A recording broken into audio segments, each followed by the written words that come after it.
성경 봉독하겠습니다. 베드로전서 4장 1절에서 6절까지의 말씀입니다. 제가 봉독해 올리도록 하겠습니다.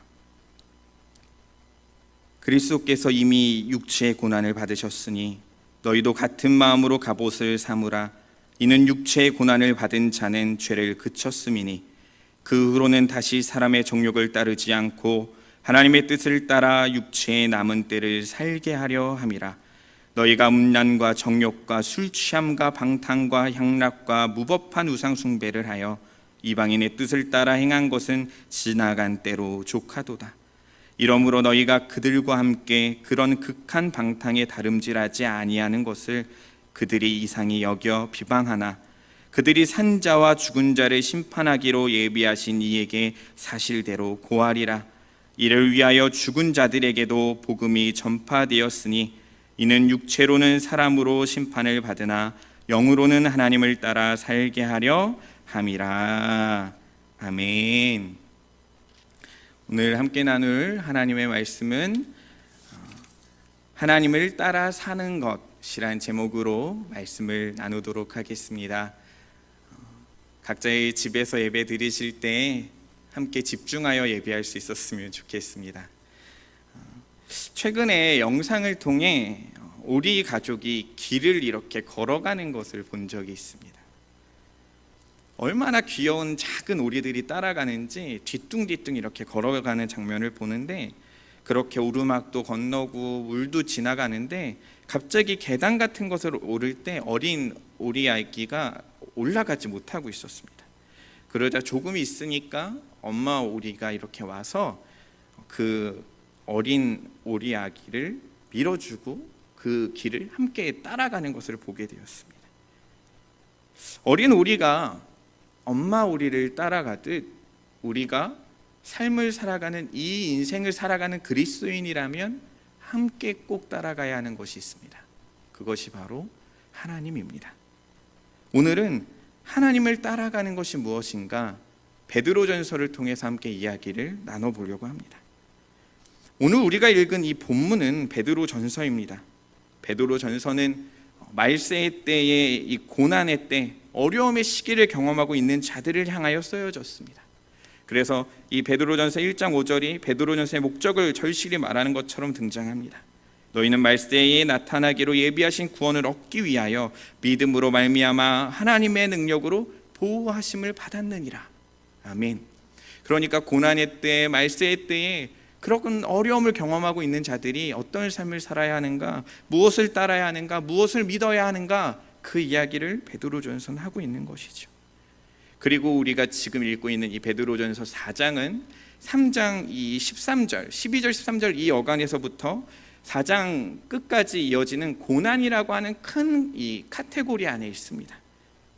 그래서 3장 후반에 나와 있는 고난에 관해서는 선행을 행해야 함에 관하여, 선을 행함에 있어서 고난을 받을 수 있다, 그 고난을 즐겨야 된다, 이런 식의 이야기가 등장하게 되고, 오늘 우리가 읽은 본문은 그 이제 고난에 관련된 이야기가 쭉 이어지는 문맥 가운데 등장하는 고난입니다. 우리가 읽은 베드로전서 4장 1절에서 6절에 나와 있는 고난은 특별히 1절부터 4절까지 정도를 본다면 이 고난은 바로 주변 사람들과의 관계에서 나오는 고난을 말합니다. 우리가 하나님을 믿었지요. 하나님을 믿음으로 말씀을 듣고 찬양을 하고 기도를 함으로 우리의 인생이 바뀌고 가치관이 바뀌고 사상이 바뀌고 생각이 바뀌어집니다. 그러니까 겉모습은 그대로인데 나를 바라보는 사람들의 입장은 너무나도 놀랍게 바뀐 것을 경험하게 됩니다.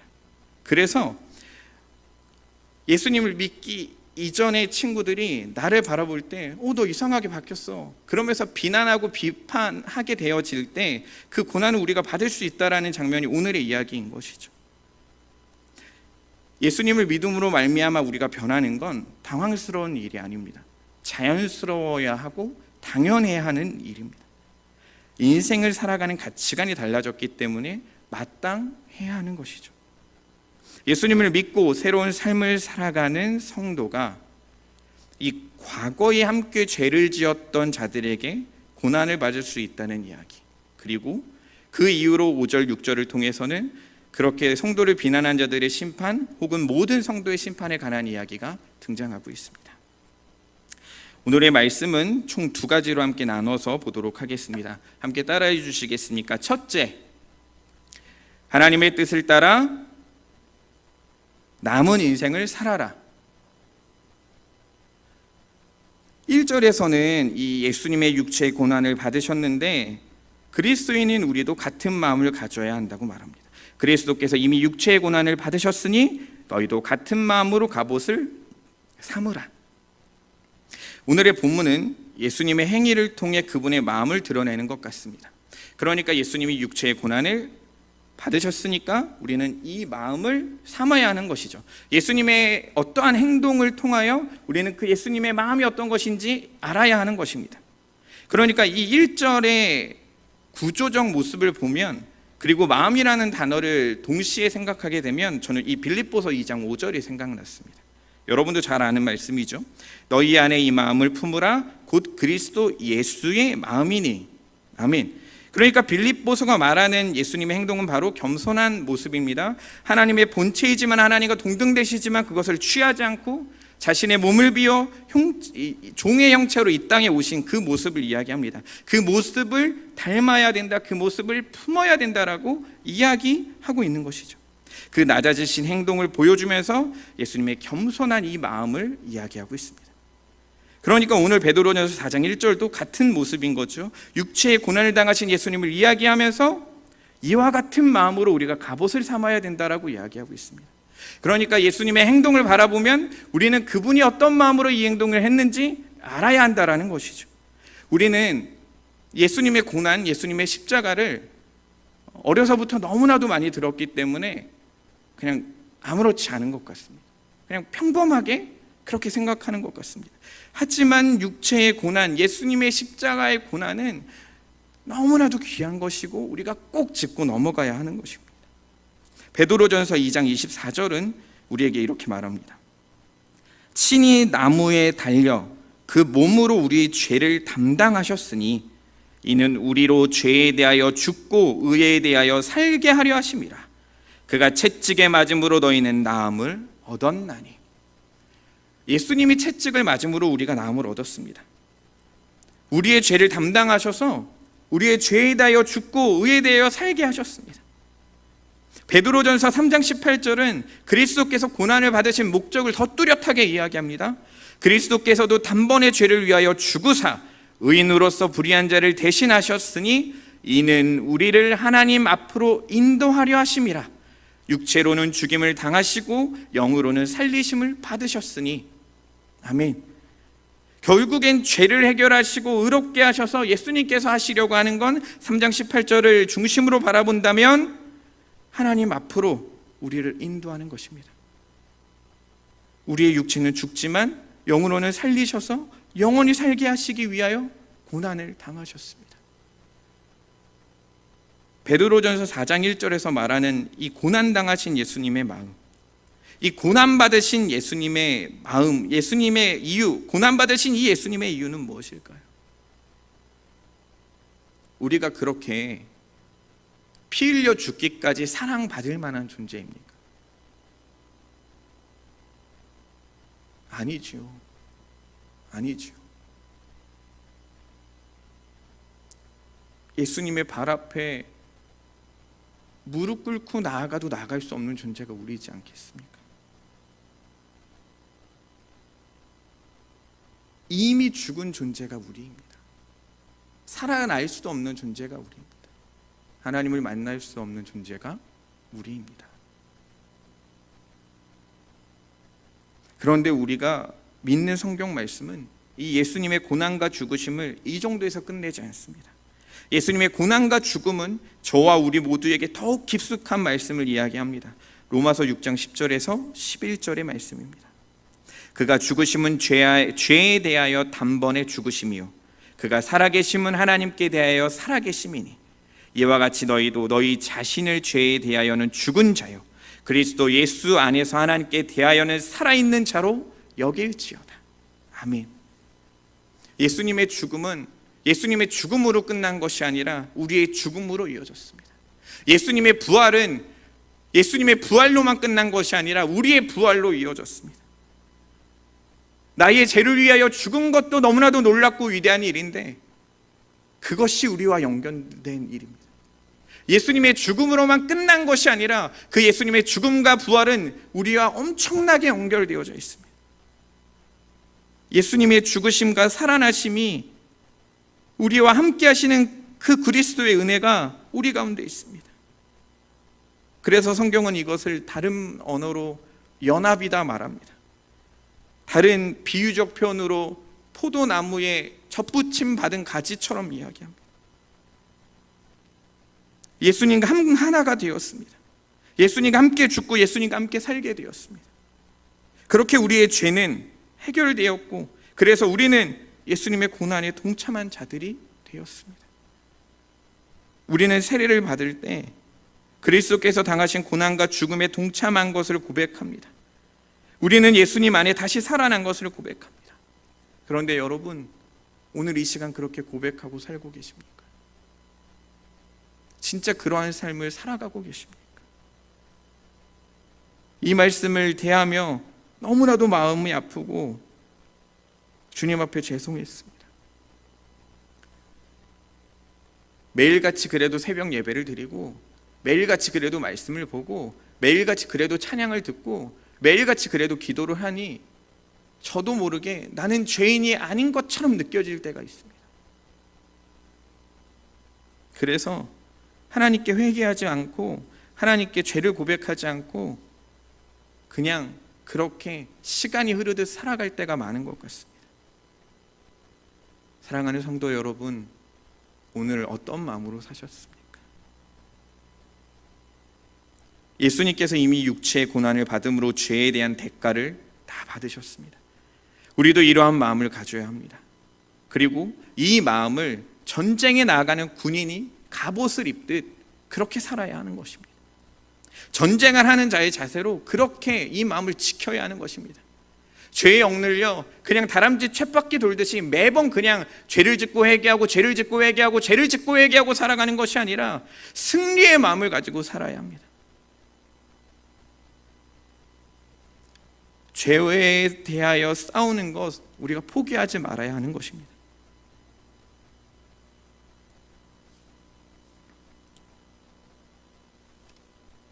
한 글을 잠시 읽어드리겠습니다. 우리가 예수님을 영접하고 나서 절대로 포기하지 말아야 할 싸움이 있습니다. 그것은 죄와의 싸움인데 누구에게나 현재 진행형입니다. 우리 주님이 다시 오시는 그날까지 계속될 개인적인 싸움입니다. 개인적인 싸움입니다. 신앙이 성숙한 사람이든 초신자든 다 마찬가지입니다. 모든 사람이 그렇다는 거죠. 이 싸움을 포기할 생각은 애초에 하지 말아야 합니다. 이 싸움에는 졸업이나 방학이 없습니다. 중간 내용을 생략하고 이어서 읽어드리겠습니다. 일반적으로 많은 사람들에게 죽을 때까지 싸워야 하는 특정한 죄가 있습니다. 물론 개인마다 다릅니다. 이런 죄는 타고난 성향일 수도 있고 어릴 적에 받은 상처로 말미암는 것일 수도 있고 구원받기 전까지 형성된 나쁜 습관일 수도 있습니다. 이런 죄는 자신의 삶의 일부가 되어 있기 때문에 극복하기가 훨씬 어렵습니다. 그러나 나는 이렇게 생겨 먹었다, 나 자신을 바꾸는 것은 불가능하다라는 생각으로 포기해서는 안 됩니다. 나는 할 수 없어도 내 안에 살아계신 성령님은 모든 걸 다 하실 수 있습니다. 아멘이시죠? 2021년 9월 26일 우리 교회 주보에 나온 담임 목사님 칼럼에 대한 글입니다. 사실 이 칼럼을 읽으면서 오늘의 말씀을 묵상했었습니다. 나는 이 죄와의 싸움을 어떻게 생각하는가? 예수님의 육체적인 고난과 예수님의 십자가의 고난은 저 뒷방에 두고 그냥 대충 회개하고 살아가고 있지는 않은가? 우리는 예수님 덕분에 죄에 대하여 승리했습니다. 우리는 예수님 덕분에 십자가에서 죽고 십자가에서 살아났습니다. 우리가 한 것이 아니라 예수님께서 승리하였습니다. 그렇게 우리는 그 믿음을 지켜나가야 합니다. 베드로전서 1장 5절에서 그 믿음으로 살아야 한다는 것이 바로 여기 있습니다. 우리의 마음가짐과 우리의 방향성이 죄에 대한 승리를 향해 나아가야 합니다.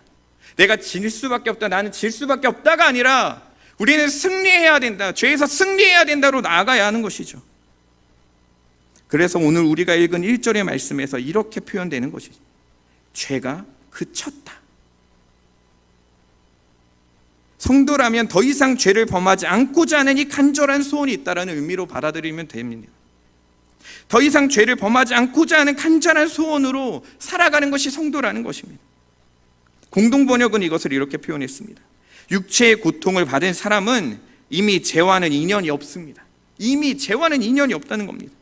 육체의 고난을 받으신 분이 죄를 끊으셨다라고 우리말 성경은 표현하고 있습니다. 여러분, 성경을 잘 찾아보십시오. 여러분, 성경을 계속 한번 찾아보십시오. 죄는 지어도 됩니다라고 말하지 않습니다. 죄를 짓는 것이 마땅하다고 말하지 않습니다. 예수님을 믿는 그리스도인은 죄에 대하여 죽고 하나님의 뜻에 따라 살려는 자유를 획득하게 되었습니다. 죄의 노예인 과거와는 전혀 다른 삶을 살아가게 됩니다. 그래서 우리 성도의 삶은 점진적으로 죄를 짓지 않고 하나님의 뜻을 따라 살아가게 됩니다. 죄를 짓지 않는 소극적인 모습과 하나님의 뜻을 따라 살아가는 적극적인 모습을 가지고 살아가게 됩니다. 이것이 성화의 과정입니다. 예수님을 만나는 자마다 살아가야 되는 그러한 모습입니다.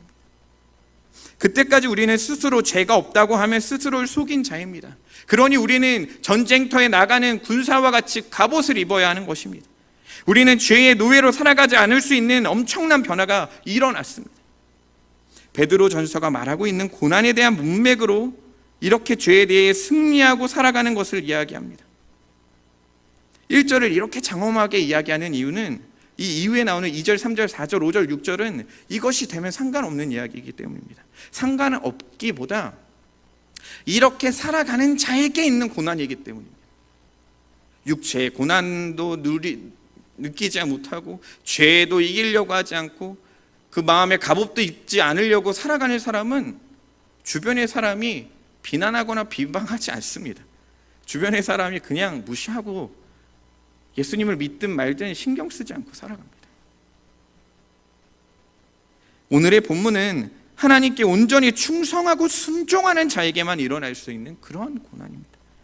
그러니까 대충 일주일에 한 번 오고 일주일에 한 번만 예배드리는 그런 사람들에게 일어날 수 있는 일이 아닙니다. 이 죄만큼은 앉을 수 없다고 넘어가며 다람쥐 쳇바퀴 돌듯이 계속 그 죄를 짓고 있는 사람에게 일어날 수 있는 고난이 아닙니다. 그래서 제가 이 설교의 대부분을 이 1절에 쏟아부었습니다. 사랑하는 삼양의 가족 여러분, 여러분의 삶을 돌아보시길 바랍니다. 우리가 대표 기도를 할 때도 죄에 대한 회개가 있어야 하겠지만 너무나도 많이 승리와 감사는 사라진 기도를 하고 있지는 않습니까? 우리가 추구해야 하는 방향성과 성도로서 우리가 살아가야 되는 위치가 어디여야 되는지 봐야 합니다. 우리의 인생을 좀 더 편하게 살아가려고 하다 보니 지붕을 쌓고 벽을 쌓고 개인의 공간을 만들고 살아갑니다. 내가 좋아하는 것만 이 개인의 공간에 두고 살아갑니다. 그런데 제가 옥탑에 살다 보니 하늘을 보게 되고 별을 보게 되고 달을 보게 됩니다. 여러분, 성도가 바라봐야 되는 방향이 있습니다. 그것은 죄를 지을 수밖에 없다가 아니라 죄에 대해 승리했다라는 방향성입니다. 우리는 당연히 죄가 불편해지고 죄가 싫어져야 합니다. 그런데 혹여나 이 예배를 드리는 분들 중에 죄를 짓는 게 편하고 당연히 그럴 수 있지라고 생각하는 분들이 혹여나 있다면 이 예배의 시간을 통하여 주님 앞에 무릎 꿇고 회개할 수 있는 시간이 되길 주님의 이름으로 축복합니다. 우리 함께 2절 함께 읽어볼까요? 2절입니다. 베드로전서 4장 2절의 말씀 함께 읽겠습니다. 시작. 그 후로는 다시 사람의 정욕을 따르지 않고 하나님의 뜻을 따라 육체의 남은 때를 살게 하려 함이라. 아멘. 예수님이 우리를 위해 고난을 당하신 이유는 예수님을 믿는 우리의 남은 인생을 하나님의 뜻을 따라 적극적으로 살아가게 하시기 위함입니다. 다시 죄를 짓지 않으려고 부단히 노력하며 하나님의 뜻이 무엇인지 찾으며 살아가길 원하시고 있습니다. 2절은 이 정욕과 하나님의 뜻을 이렇게 딱 대조해서 이야기하고 있습니다. 그리고 인생을 살아가는 방법은 두 가지밖에 없다고 말합니다. 정욕을 따라 살아가냐, 하나님을 따라 살아가냐. 이것은 섞어서 살아갈 수 없습니다. 이 정도 예수님을 믿고 이 정도 살아가는 것과 이 정도 세상을 발 디디고 이 정도 살아가는 것과는 다릅니다. 정말로 죄송한 말이지만 인간은 두 주인을 섬길 수가 없습니다. 그래서 이 둘은 절대로 섞일 수도 없습니다. 예수님을 믿어 그 기쁨을 누리고 있는 자는 세상의 정욕과 과거지었던 죄를 보면 격앙된 감정을 보게 됩니다. 그리고 그것에서 벗어나려고 노력하게 됩니다. 이게 자연스러워야 합니다. 그런데 마찬가지로 극단적인 생활을 하는 죄를 짓고 살아가는 사람들은 이 변화된 그리스도인들을 보며 멸시와 불만의 눈으로 그들을 비방하기 시작합니다. 베드로가 편지하고 있는 1차 독자인 그리스도인들은 방탕한 삶이 무엇인지 잘 알고 있었습니다. 그들도 과거에 이방인이었고 성적으로 문란하며 술 취하며 우상을 숭배하는 자들이었기 때문입니다. 그러나 이제 베드로서를 읽고 있는 이 1차 독자들과 우리는 예수님의 복음을 통하여, 이 하나님의 말씀을 통하여 더 나은 삶, 더 풍성한 삶, 완전히 비교할 수 없는 그 삶을 누리게 되었습니다. 베드로전서에서 말하는 하나님의 뜻을 따라 살아가는 것은 무엇일까? 그냥 이 하나님의 뜻을 따라 살아가십시오라고 이야기하면 좀 너무 추상적일 것 같아서 좀 베드로전서를 묵상하면서 찾아봤더니 저에게 느껴지는 이 하나님의 뜻이란 이런 것들이었습니다. 2장 15절에 곧 선행으로 어리석은 사람들의 무식한 말을 막으시는 것이라. 3장 17절에 선을 행함으로 고난받는 것이 하나님의 뜻일진데 악을 행함으로 고난받는 것도 나으니라. 4장 19절에 그러므로 하나님의 뜻대로 고난을 받는 자들은 또한 선을 행하는 가운데에 그 영혼을 미쁘신 창조주께 의탁할지어다. 그리스도인들은 이 세상에서 살아가는 동안 인간의 타락된 본성에서 비롯된 이 죄악을 버리고 하나님의 뜻을 따라 살아가야 합니다. 특별히 베드로 전서는 선을 행함을 강조합니다. 베드로 전서가 말하는 고난은 선을 행하다 받는 고난입니다. 내 욕심과 이득을 채우기 위한 삶을 살다가 경험하는 고난이 아니라 이 선을 행하는 고난입니다. 3절 함께 읽어볼까요? 3절입니다. 시작. 너희가 음란과 정욕과 술취함과 방탕과 향락과 무법한 우상숭배를 하여 이방인의 뜻을 따라 행한 것은 지나간 때로 족하도다. 아멘. 3절에서 등장하는 죄는 이렇게 세 가지씩 묶을 수 있습니다. 그것은 바로 음란과 정욕, 그리고 술취함과 방탕과 향락, 그리고 세 번째로 무법한 우상숭배입니다. 이 세 가지로 묶을 수 있는 이 죄는 베드로 전서를 읽었던 1차 독자들만 가지고 있는 죄가 아니라 현재를 살아가는 우리에게도 꽤 많은 영향을 미치고 있는 죄 목록들입니다. 음란과 정욕은 모두 성과 관련된 죄악입니다. 음란은 절제하지 못하고 지나친 정욕으로 부도덕한 행위를 할 때 나타나는 것이죠. 음란은 정욕으로부터 시작하게 됩니다. 술 취함과 방탕과 향락도 마찬가지입니다. 술과 관계된 죄악들입니다. 술 취하게 되면 방탕하게 됩니다. 죄를 짓게 됩니다. 그리고 향락이라는 것은 큰 술잔치를 베풀어 그것을 즐기는 것을 말합니다. 세 번째는 무법한 우상숭배입니다. 성적 죄악과 술과 관련된 죄악을 합쳐놓은 것을 말합니다. 그러니까 죄를 범하는 것을 넘어서서 하나님을 기억하지 않고 그 자리에 하나님을 세우고 살아가는 것입니다. 우리가 신앙생활을 하는 목적은 내가 하고 싶은 대로 살기 위해서 하는 것이 아닙니다. 내 마음만 편하자고 하나님을 믿는 게 아닙니다. 과거 죄를 지었던 때는 그것으로 충분합니다. 아버지가 없는 사생아처럼 자기 마음대로 살았던 그때로 돌아가서는 안 됩니다. 하나님께서는 우리를 하나님을 따라 남은 인생을 살아가도록 인도하셨습니다. 우리의 남은 인생은 어떻게 살아야 할까요? 하나님의 뜻을 따라 살아야 합니다. 베드로전서는 그 하나님의 뜻을 따라 살아가는 것을 선을 행하는 것이라고 말합니다. 그리고 그 선을 행하는 것이 무엇인지 조금 더 묵상해 보니 3장 8절부터 12절까지의 말씀이 이 선을 행하는 것에 어떤 예와 같구나라는 생각이 들었습니다. 잠시 읽어드리면 마지막으로 말하노니 너희가 다 마음을 같이하여 동정하며 형제를 사랑하며 불쌍히 여기며 겸손하며 악을 악으로 욕을 욕으로 갚지 말고 도리어 복을 빌라. 이를 위하여 너희가 부르심을 받았으니 이는 복을 이어받게 하려 하심이라. 아멘.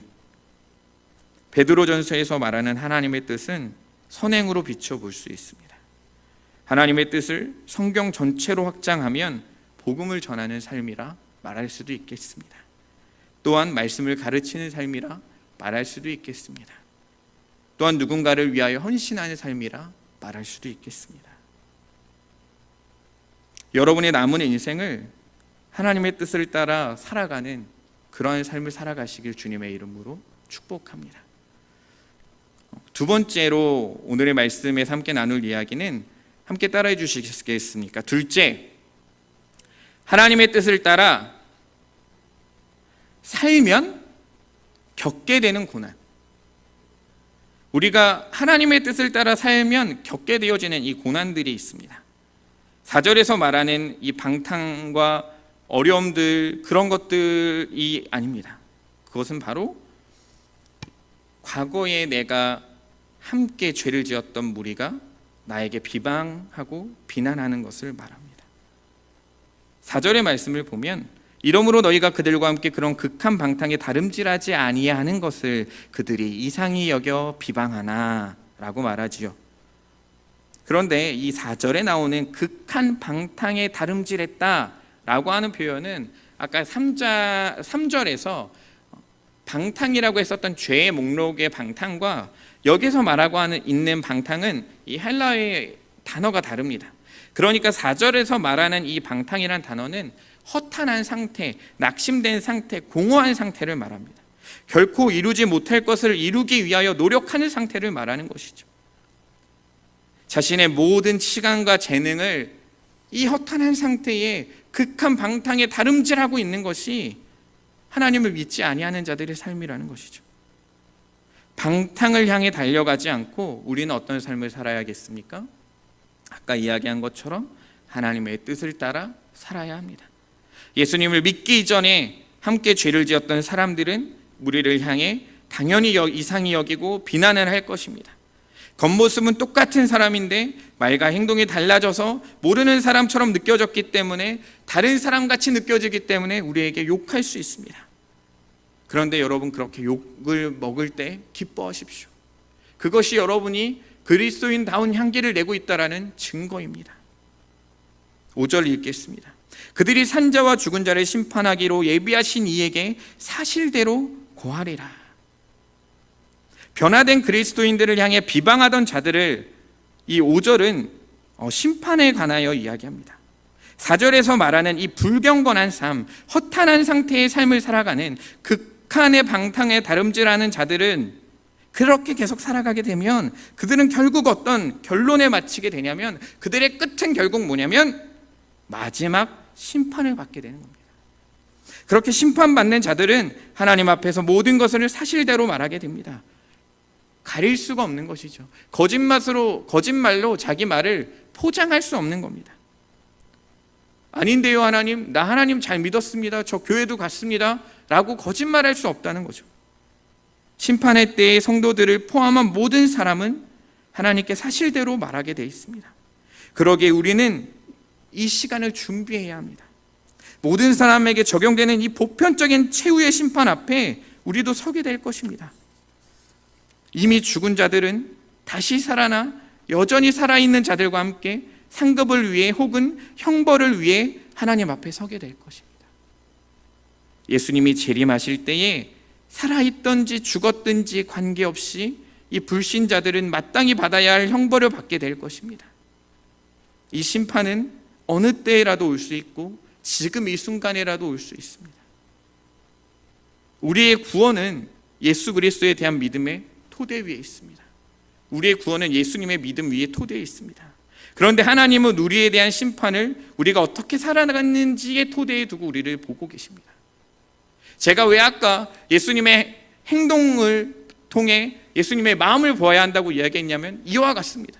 우리의 마음이 온전히 하나님을 믿으면 우리의 삶과 행동이 온전하고 거룩할 수 있습니다. 그런데 우리의 마음이 하나님을 바라보지 못하고 우리의 마음이 하나님께 향하지 않고 있다면 우리의 삶과 행동은 온전하지 못할 수밖에 없는 것이죠.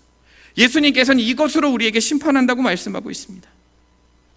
그렇다면 성도는 두려워해야겠습니까? 아니요. 하나님은 두려워하지 말라 이야기하십니다. 예수님은 믿는 자를 보호하신다고 말합니다. 우리에게 상급을 주실 것이라고 말합니다. 또한 믿는 자를 핍박하는 자에게는 심판의 날에 책임을 물으실 것이라고 말합니다. 그래서 베드로서 3장 7절은 경건하지 아니한 사람들을 심판과 멸망의 날까지 보전하여 둔다라고 말을 합니다. 형벌에 두기 위하여, 심판하기 위하여 그들을 보전해 둔다라고까지 말합니다. 6절의 말씀입니다. 이를 위하여 죽은 자들에게도 복음이 전파되었으니 이는 육체로는 사람으로 심판을 받으나 영으로는 하나님을 따라 살게 하려 함이라. 아멘. 6절을 읽으면요, 애매하게 느껴지는 문장이 등장합니다. 죽은 자들에게도 복음이 전파되었으니, 조금 난해할 수 있고 신학자들도 여러 가지 의미를 부여하여 이 부분을 해석했습니다. 어떻게 죽은 자에게 복음이 전파될 수 있을까요? 죽은 자들에게 한 번 더 기회가 있는 것일까요? 그래서 천주교에서 이것을 보고 연옥을 이야기하는 것일까요? 그러나 문맥상으로 보면 지금 이 편지는 쓰는 사람이 있고 읽는 사람이 있습니다.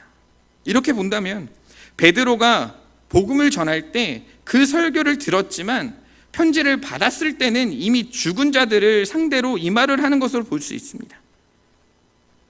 복음을 듣고 죽은 사람에게 이 말씀을 하고 있는 것이죠.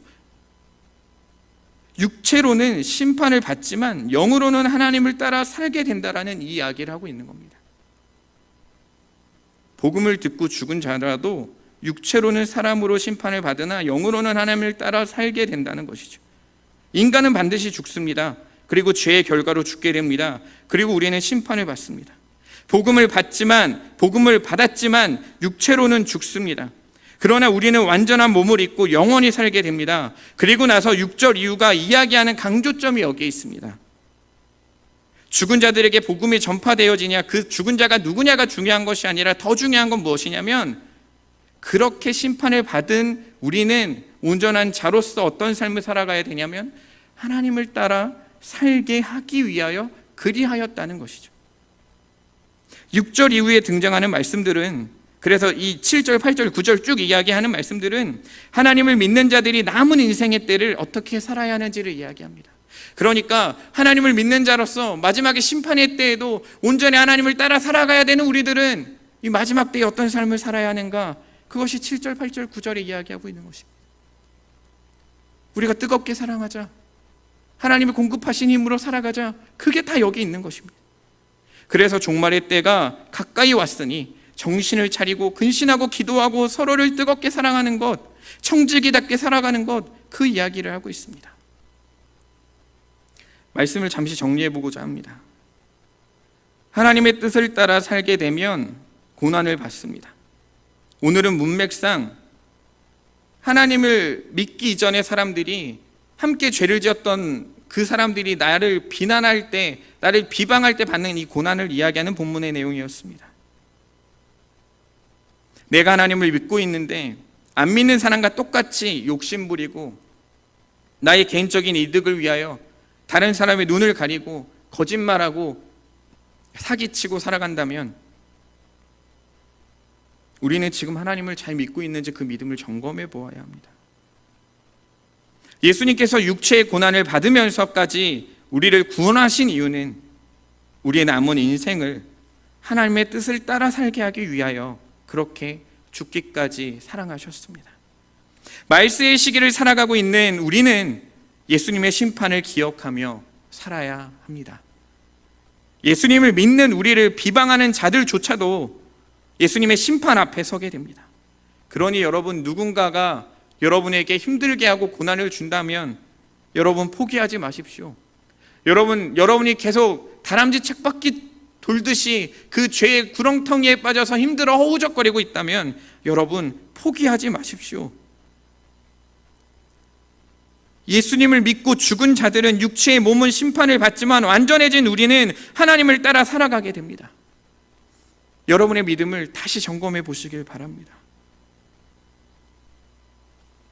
요한복음 6장 38절에 이렇게 말합니다. 내가 하늘에서 내려온 것은 내 뜻을 행하려 함이 아니요 나를 보내신 이의 뜻을 행하려 함이라. 예수님께서 직접 하신 말씀입니다. 예수님께서도 이 땅을 살아가시면서 자신의 뜻을 이루기 위하여 살지 않으셨습니다. 그런데 하물며 우리는 누구의 뜻을 위하여 살아야겠습니까? 하물며 나는 무엇을 위하여 살아야겠습니까? 예수님께서도 하나님의 뜻을 위하여 사셨습니다. 예수님께서 십자가 지시기 이전에 기도하시면서 까짓 거 십자가 하나 좀 지지 뭐, 깨끗하게 나는 안 힘들 수 있으니까 그렇게 하면 십자가 지셨습니까? 아니요. 그 땀이 피와 같이 흘러 그 십자가를 지셨습니다. 여러분 생각해 보십시오. 우리가 뭐라고 예수님이 십자가를 지시게 됩니까? 예수님도 그 하나님의 뜻을 따라 살아셨는데 우리는 어떤 뜻을 따라 살아야겠습니까? 우리의 인생은요, 이 땅에서 끝나지 않습니다. 우리의 삶은요, 여기서 멈추지 않습니다.